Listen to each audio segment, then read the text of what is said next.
नमस्कार दोस्तों, स्वागत है आप सभी का हमारे चैनल पर। अभी तक की सारी बड़ी और जरूरी खबरें हम आपके लिए लेकर आए, तो चलेंगे एक एक बड़ी खबर की ओर। लेकिन उससे पहले अगर आप मानते हैं कि हमारे भारत के जवानों में हौसले की कमी नहीं है, जी हाँ दोस्तों, तो इस वीडियो को अभी कर दीजिए लाइक, चैनल को कर दीजिए सब्सक्राइब, बेल आइकॉन दबाइए, साथ ही कमेंट बॉक्स में लिख दीजिएगा जय हिंद। तो चलते पहली बड़ी खबर की ओर, जहाँ आपको बता दें गलवान वैली पर चीन के दावे पर भड़का भारतीय विदेश मंत्रालय। जी हाँ दोस्तों, बताएंगे किस बात को लेकर, साथ ही आपको बताएंगे जहां पर चीन ने फिर अलापा राग। जी हां दोस्तों, कहा एलएसी के हमारे हिस्से में है गलवान घाटी। जी हां दोस्तों, साथ ही आपको बताएंगे जहां पर सीमा विवाद पर प्रधानमंत्री ऑफिस का बड़ा बयान। जी हां दोस्तों, साथ ही छोटे बिजनेसमैन से लेकर बड़े बिजनेसमैन तक के लिए हम सारी बड़ी खबरें लेकर आए और सारी योजनाएं, सारी स्कीम लेकर आए। तो बने रहिएगा वीडियो के लास्ट तक और इस वीडियो को अंत में अपने भाई बंधुओं में शेयर करना बिल्कुल मत भूलिएगा। तो चलते पहली बड़ी खबर की ओर दोस्तों, जहां आपको बता दें गलवान वैली पर चीन के दावे पर भड़का भारतीय विदेश मंत्रालय, कहा झूठ मंजूर नहीं। जी हां दोस्तों, भारत चीन सीमा विवाद पर सर्वदलीय बैठक में प्रधानमंत्री नरेंद्र मोदी के सख्त रुख के बाद विदेश मंत्रालय ने भी गलवान वैली पर दावा ठोकने वाले चीन को विदेश मंत्रालय ने करारा जवाब दिया है। विदेश मंत्रालय ने कहा कि गलवान वैली पर भारत की स्थिति ऐतिहासिक रूप से स्पष्ट है। वास्तविक नियंत्रण रेखा पर चीन के मन गढ़ंत और झूठे दावे को नहीं स्वीकारे जाएंगे। विदेश मंत्रालय के प्रवक्ता अनुराग श्रीवास्तव ने कहा कि गलवान घाटी पर चीन का दावा अतीत की चीन की स्थिति के अनुरूप नहीं है। उन्होंने आगे कहा कि चीन की ओर से हुए अतिक्रमण के किसी भी प्रयास का हमने करारा जवाब दिया है। ऐसे में दोस्तों, आप किस प्रकार से चीन को जवाब देना चाहेंगे दोस्तों, कमेंट सेक्शन में बिल्कुल लिखना मत भूलिएगा। चलते और बड़ी खबर की और जहां आपको बता दें दोस्तों कि नेपाल के बाद बांग्लादेश पर चीन ने डाले डोरे। 5000 से ज्यादा प्रोडक्ट पर खत्म किया 97% टैरिफ। जी हां दोस्तों, बता दें चीन ने भारत को घेरने की अपनी कोशिशों को बढ़ाना शुरू कर दिया है। यही वजह है कि उसने नेपाल के बाद अब बांग्लादेश पर आर्थिक रूप से मेहरबानी दिखानी शुरू कर दी है, ताकि उसे भी अपनी ओर से मिला सके और भारत की घेराबंदी करने में कामयाबी मिले। जी हां दोस्तों, इसी के मद्देनजर चीन ने बांग्लादेश के लिए 5161 उत्पादों पर 97% तक टैरिफ को खत्म करने का ऐलान किया है। बांग्लादेश के विदेश मंत्रालय ने भी इसकी पुष्टि की है और कहा कि मत्स्य और चमड़ा समेत 5161 उत्पादों पर चीन टैरिफ में 97% की छूट देगा। एक और खबर की माने तो लद्दाख झड़प के बाद चीन पर बरसा अमेरिका। जी हां दोस्तों, सही सुना आपने, कहा कि ड्रैगन अपना रहा है धूर्त रवैया। जी हां दोस्तों, बता दें पूर्वी लद्दाख में भारत चीन के सैनिकों के बीच हुई हिंसक झड़प के बाद अमेरिका ने ड्रैगन पर जमकर निशाना साधा है। अमेरिकी विदेश मंत्री ने कहा है कि चीन अपने पड़ोसियों के साथ धूर्त रवैया अपना रहा है। अमेरिकी विदेश मंत्री माइक पोम्पियो ने डेनमार्क के कोपेनहेगन में आयोजित लोकतंत्र पर आयोजित एक ऑनलाइन कॉन्फ्रेंस में कहा कि पीपुल्स लिबरेशन आर्मी यानी चीनी सेना ने दुनिया के सबसे बड़े लोकतंत्र भारत के साथ सीमा पर तनाव पैदा कर दिया है। अमेरिकी विदेश मंत्री ने कहा कि इसके अलावा चीनी सेना चीन सागर में सैन्यीकरण और वहां के ज्यादा क्षेत्र पर अवैध रूप से कब्जे का दावा कर रहा है। ऐसे में आपका क्या मानना है दोस्तों, क्या आप भी मानते हैं कि चीन जो है धूर्त रवैया अपना रहा है? अगर आप भी यही मानते हैं दोस्तों तो कमेंट सेक्शन में लिखना मत भूलिएगा। चलते और बड़ी खबर की और जहां आपको बता दें सीमा विवाद पर पीएमओ का बयान, कहा चीन को एलएसी पर निर्माण से रोका, एक तरफा स्थिति नहीं बदलने देंगे। जी हाँ दोस्तों, बता दें आपको गलवान घाटी में हुए संघर्ष के संदर्भ में प्रधानमंत्री नरेंद्र मोदी द्वारा सर्वदलीय बैठक में की गई टिप्पणियों की आलोचना को प्रधानमंत्री कार्यालय ने शनिवार को शरारतपूर्ण व्याख्या करार दिया। मोदी ने इस बैठक में कहा था कि भारतीय क्षेत्र में कोई नहीं घुसा है और न ही किसी सैन्य चौकी पर कब्जा हुआ है। प्रधानमंत्री कार्यालय ने एक बयान में कहा कि शुक्रवार को हुई बैठक में मोदी की टिप्पणियां गलवान घाटी में 15 जून के कार्यक्रम पर केंद्रित थी, जिसमें 20 भारतीय सैनिक शहीद हो गए। एक और खबर की माने दोस्तों, जहां पर भारत से तनाव के बीच नेपाल की सत्ताधारी पार्टी चीन की कम्युनिस्ट पार्टी से ले रही है ट्यूशन, विपक्ष ने किया इसका विरोध। जी हां दोस्तों, बता दें आपको नेपाल से जुड़ी खबर आ रही है, जहां नेपाल अब पूरी तरह चीन की कठपुतली बनने की राह पर चलता दिख रहा है। एक तरफ नेपाल की केपी शर्मा ओली सरकार चीन के इशारे पर नाच रही है, तो अब उनकी पार्टी चीन की कम्युनिस्ट पार्टी से ट्यूशन ले रही है। चीन की सत्ताधारी कम्युनिस्ट पार्टी ने नेपाल की कम्युनिस्ट पार्टी के नेताओं को वर्चुअल वर्कशॉप के जरिए बताया है कि उन्हें किस तरह पार्टी और सरकार चलानी चाहिए। भारत और चीन के सैनिकों में हिंसक झड़प और बढ़े तनाव के बीच हुई इस बैठक का विपक्ष पार्टियों ने विरोध जताया है। ऐसे में दोस्तों आपकी क्या राय है? जिस तरह से नेपाल कभी भारत का भाईचारा वाला रिश्ता हुआ करता था दोस्तों नेपाल देश के साथ, और आज नेपाल की ओली सरकार ने पूरी तरह से नेपाल को चाइना के हवाले करते दिखाई दे रहा है। ऐसे में आपकी क्या राय दोस्तों, जरूर बताइएगा। चलते और बड़ी खबर की और जहां आपको बता दें दिल्ली के एलजी ने 5 दिन के संस्थागत क्वारंटाइन में रहने के आदेश को वापस लिया। जी हां दोस्तों, दिल्ली के उपराज्यपाल अनिल बैजल ने शुक्रवार को होम क्वारंटाइन के तहत कोरोना के हर एक मरीजों के लिए 5 दिन संस्थागत क्वारंटाइन में रहने का आदेश दिया था। अनिल बैजल ने अपने इस फैसले को वापस ले लिया है। आदेश में उपराज्यपाल ने कहा था कि 5 दिन की संस्थागत पृथकवास में रहने के बाद कोरोना के बिना लक्षण वाले मरीजों को घर पर आइसोलेशन के लिए भेज दिया जाएगा। चलते और बड़ी खबर की ओर दोस्तों, जहां आपको बता दें भारत में अपने प्रोडक्ट्स के बहिष्कार पर बोला चीन, हम आपसी रिश्तों को अहमियत देते हैं। जी हां दोस्तों, चीन के गलवान घाटी में भारतीय सैनिकों पर किए गए क्रूर हमले के बाद भारत में चीनी उत्पादों और निवेश के बहिष्कार के आह्वान पर सधी हुई प्रतिक्रिया व्यक्त करते हुए शुक्रवार यानी 19 जून को कहा कि वह नई दिल्ली के साथ अपने संबंधों को महत्व देता है और दोनों देश स्थिति को सामान्य बनाने के लिए बातचीत कर रहे हैं। बहिष्कार के आह्वान पर बढ़ती भारत विरोधी भावना के कारण चीन में विशेष रूप से इसकी दूरसंचार कंपनियां जैसे की हुआई, शियोमी और ओप्पो आदि में बेचैनी हो रही है, जिन्होंने भारतीय बाजार में बड़ी सेंध लगा दी है। भारतीय बाजार चीन के बाद दुनिया में मोबाइल फोन का दूसरा सबसे बड़ा बाजार है। ऐसे में दोस्तों चीन के सामानों का बहिष्कार करने को लेकर आप कितने प्रतिशत मत से इसका समर्थन करते हैं दोस्तों, कमेंट सेक्शन में जरूर लिखकर बताइएगा। चलते और बड़ी खबर की ओर, जहां आपको बता दें चीन विवाद से एक और जुड़ी खबर आ रही दोस्तों, जहां पर राहुल बोले पीएम ने किया सरेंडर, अमित शाह का पलटवार, कहा ओछी राजनीति ना करे राहुल गांधी। जी हां दोस्तों, आपको बता दें भारत और चीन के बीच तनाव को लेकर सर्वदलीय बैठक के बाद भी कांग्रेस के पूर्व अध्यक्ष राहुल गांधी सरकार पर हमलावर रहे। राहुल गांधी की ओर से बार बार उठाए जा रहे सवालों के बीच गृह मंत्री अमित शाह ने गलवान घाटी में झड़प के दौरान घायल हुए सैनिकों के पिता का वीडियो रिट्वीट किया है। शाह ने वीडियो रिट्वीट करते हुए कहा कि एक बहादुर सैनिक के पिता का राहुल गांधी को संदेश साफ है। जी हां दोस्तों, गृह मंत्री अमित शाह ने कहा कि ऐसे समय में जब पूरा देश एकजुट है, राहुल गांधी को भी ओछी राजनीति से ऊपर उठना चाहिए। राहुल गांधी को भी राष्ट्रहित के साथ मजबूती से खड़े होना चाहिए। गौरतलब है कि गृह मंत्री अमित शाह ने एक घायल सैनिक के पिता का वीडियो रिट्वीट किया, जिसमें बहादुर सैनिक के पिता ये कह रहे हैं कि भारतीय सेना एक मजबूत सेना है। ऐसे में आपका क्या मानना है दोस्तों, राहुल गांधी को आप किस प्रकार से जवाब देना चाहते हैं इस संकट की घड़ी में जब पूरा देश एक साथ है और राहुल गांधी सबसे अलग होते हुए दिखाई दे रहे हैं दोस्तों। चलते और बड़ी खबर की ओर, जहां आपको बता दें सावधान, कम नहीं हुआ है कोरोना का खतरा, WHO ने दी नए और खतरनाक चरण की चेतावनी। जी हां दोस्तों,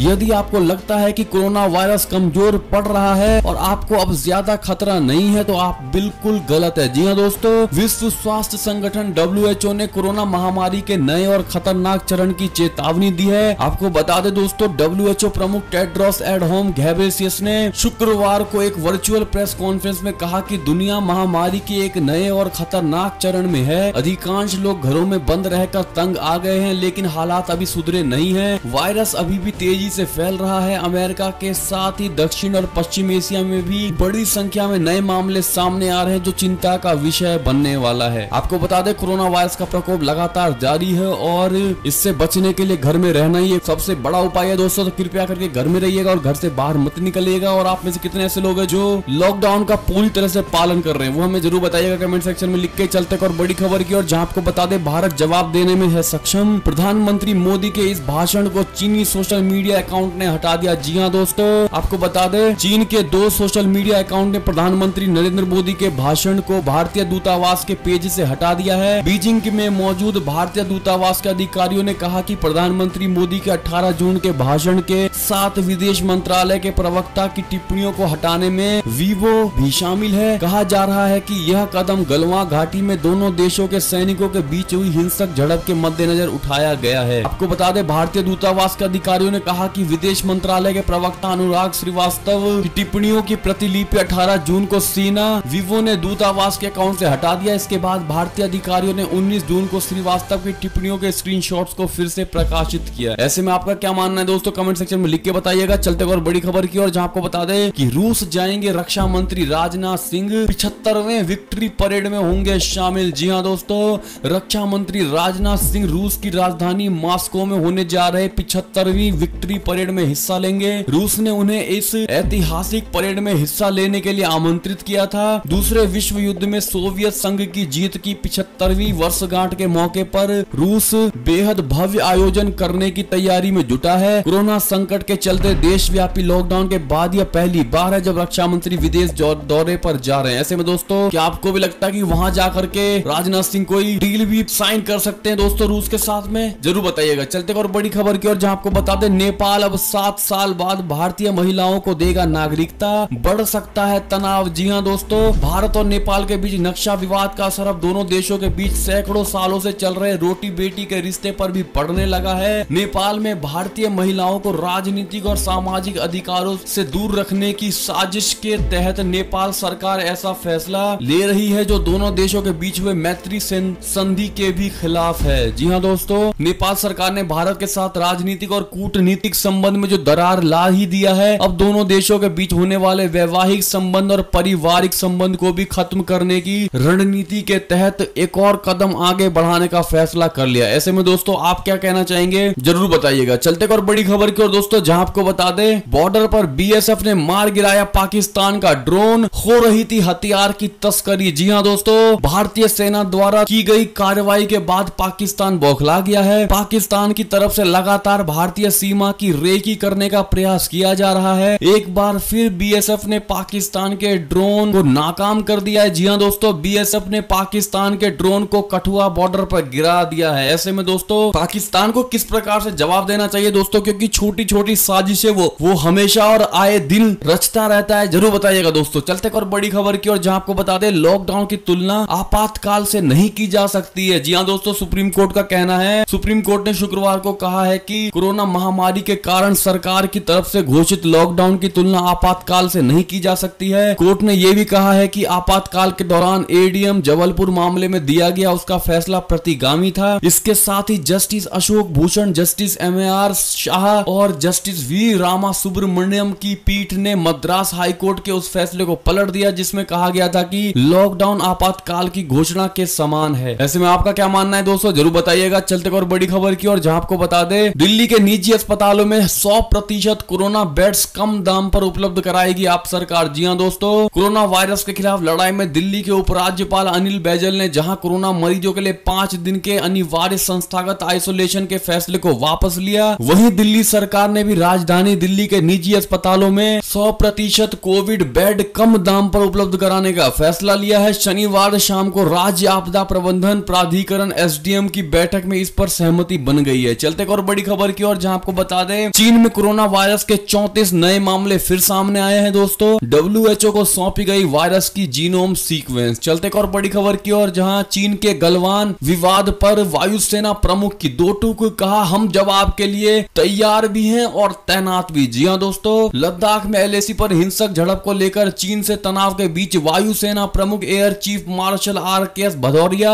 academy for combined graduation parade के लिए हैदराबाद पहुंचे। वायुसेना प्रमुख एयर चीफ मार्शल ने पासिंग आउट परेड के दौरान वायुसेना के जवानों को संबोधित किया। वायुसेना प्रमुख air chief marshal RKS Bhadauria ने कहा कि हम किसी भी कीमत पर अपनी संप्रभुता की रक्षा करेंगे। हमारे क्षेत्र में सुरक्षा परिदृश्य यह बताता है कि हमारे सशस्त्र बल हर समय तैयार और सतर्क रहते हैं। लद्दाख में वास्तविक नियंत्रण रेखा पर छोटी सी सूचना पर हम हालात को संभालने के लिए तैयार है। ऐसे में दोस्तों, अगर आप भी अपने भारतीय सैनिकों का हौसला बढ़ाना चाहते हैं दोस्तों, तो कमेंट सेक्शन में 2 अच्छी बातें जरूर लिख दीजिएगा ताकि उन तक आपकी बात पहुंचे और वो उनका हौसला अफजाई हो सके। चलते और बड़ी खबर की और दोस्तों, जहां आपको बता दें, सूर्य ग्रहण में करे ये 3 महामंत्रों का जाप, टल जाएगा हर संकट। जी हां दोस्तों, 21 जून यानी रविवार को साल का पहला सूर्य ग्रहण लगने वाला है। यह ग्रहण सुबह 9:15 से दोपहर 3:04 तक रहेगा। ये ग्रहण मंगल के नक्षत्र में पड़ने वाला है। ज्योतिर्विदों के अनुसार भारत समेत कई देशों पर इस सूर्य ग्रहण का नकारात्मक प्रभाव पड़ सकता है। यह सूर्य ग्रहण ऐसे वक्त में पड़ रहा है जब जब राहु केतु समेत कुल 6 ग्रह वक्री हैं। ज्योतिषियों का कहना है कि अगर ग्रहण काल में आप कुछ खास मंत्रों का जाप करेंगे तो आपके सिर से संकट टल सकता है। जी हाँ दोस्तों,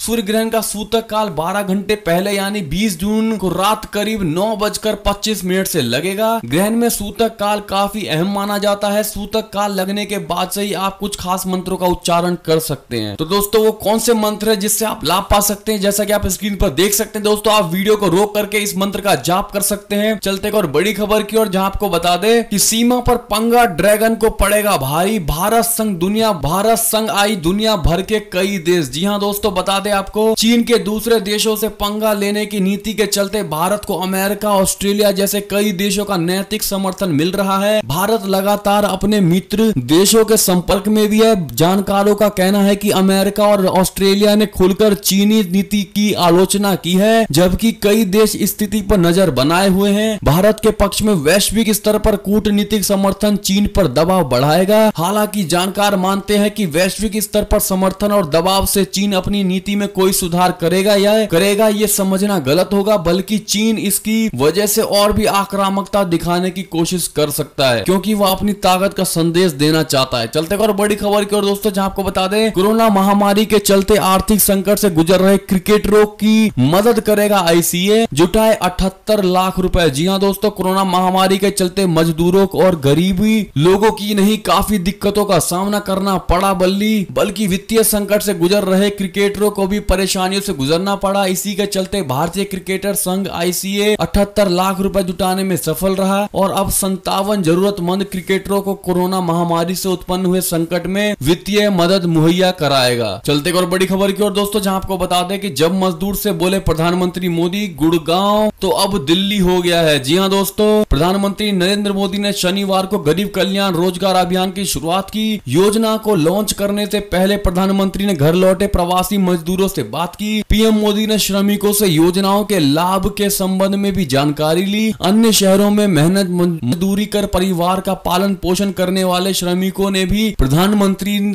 से अपने हुनर के बारे में बात की। इसी दौरान प्रधानमंत्री मोदी ने दिल्ली से सटे गुरुग्राम से बिहार के खगड़िया लौटे राजमिस्त्री का काम करने वाले जनार्दन से बात की। जनार्दन ने बताया कि लॉकडाउन के दौरान श्रमिक स्पेशल ट्रेन से वो अपने राज्य लौटे हैं। आपको बता दें, पीएम मोदी ने पूछा कि कहां रहते थे और क्या काम करते थे। जनार्दन ने बताया कि वह गुड़गांव में रहते थे और टाइल्स लगाने का काम करते थे। तब प्रधानमंत्री मोदी ने कहा कि अब तो गुड़गांव भी दिल्ली हो गया है। चलते और बड़ी खबर की दोस्तों, जहां आपको बता दें, राजमिस्त्री से बोले प्रधानमंत्री मोदी, गांव में मजदूर कम पड़ जाएंगे, इतना काम करना है मुझे। जी हां दोस्तों, अगर आपको भी प्रधानमंत्री मोदी पर भरोसा है तो कमेंट सेक्शन में लिख के बताइएगा। और दोस्तों, ये तब तक की सारी बड़ी खबरें, आपको हमारी खबरें कैसी लगी? अगर जरा भी अच्छी लगी हो तो इस वीडियो को अभी अपने भाई बंधुओं में व्हाट्सएप, फेसबुक पर शेयर करना बिल्कुल मत भूलिएगा दोस्तों। और अभी कर दीजिए इस वीडियो को लाइक, चैनल को कर दीजिए सब्सक्राइब, बेल आइकॉन दबाइए, साथ ही कमेंट बॉक्स में लिख दीजिएगा जय हिंद जय भारत। तो मिलते हैं आपसे अगली बड़ी खबर में। तब तक के लिए अपना ख्याल रखिएगा, घर में रहिएगा, लॉकडाउन का पालन करिएगा दोस्तों। धन्यवाद।